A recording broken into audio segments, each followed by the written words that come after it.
Pour savoir ce qu'il y a à comprendre, Mario Dumont.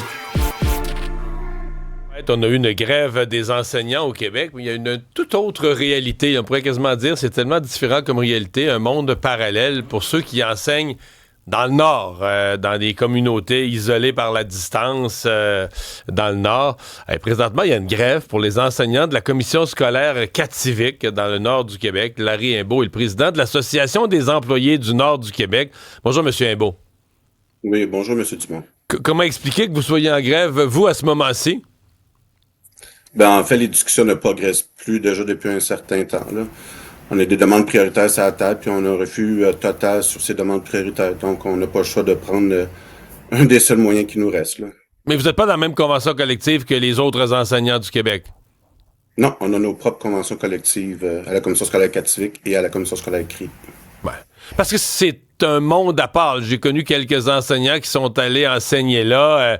La plupart, c'est des gens qui viennent des différentes régions du sud du Québec, qui vont faire quelques années ou des fois quand même des carrières plus longues que prévu, mais la plupart, c'est des gens qui s'expatrient, là. Oui, tout à fait. Et je vous dirais que la moyenne d'une personne, son séjour au Nord, c'est environ 1 an et demi, 2 ans, pas plus. Oh, pas plus que ça? Non. OK. Parce que c'est dur? Tout à fait. Les défis sont énormes. Je suis sûr que les défis sont enrichissants, mais en même temps, c'est pas toujours facile, hein. Décrivez-nous les principales difficultés. C'est sûr que l'éloignement n'aide pas. Les conditions de vie, parfois, sont difficiles. Ces temps-ci, en fait, depuis quelques années, il y a la problématique de la distribution d'eau et l'eau potable, qui est très problématique dans certaines communautés, qui fait que certaines personnes décident de quitter. C'est sûr que l'éloignement, l'adaptation à une nouvelle culture, c'est pas toujours évident.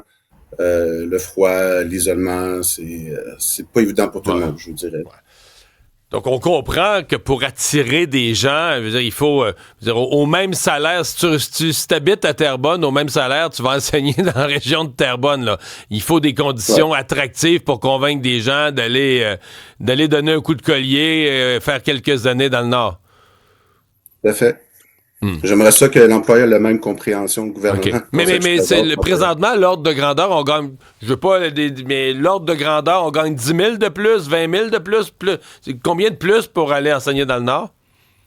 Il y a la prime qui est prévue dans la convention collective, là, la prime d'isolement et d'éloignement, qui peut aller, je crois, jusqu'à au-delà de 14-15 000 par année. Et depuis 2001, on a une prime d'attraction de recrutement qui existe depuis 24 ans, qui va jusqu'à 9 000 En plus, ça Et cette prime-là, c'est un des enjeux qu'on a présentement. Là. Cette prime n'a pas été augmentée depuis 2001.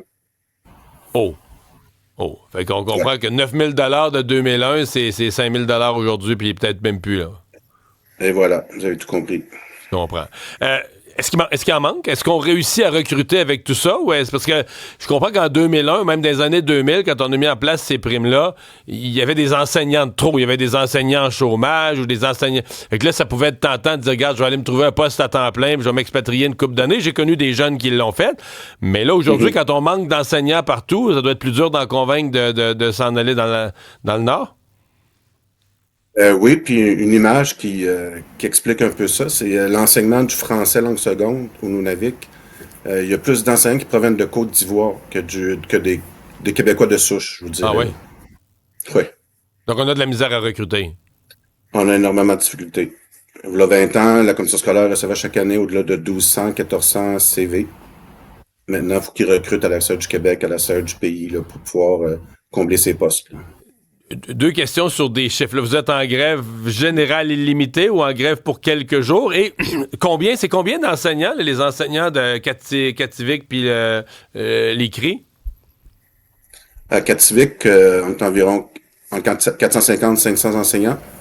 Puis la grève, elle a commencé hier matin à 11h pour se terminer, si on n'a pas d'entente de principe, là, elle devrait se terminer mardi matin à 11h.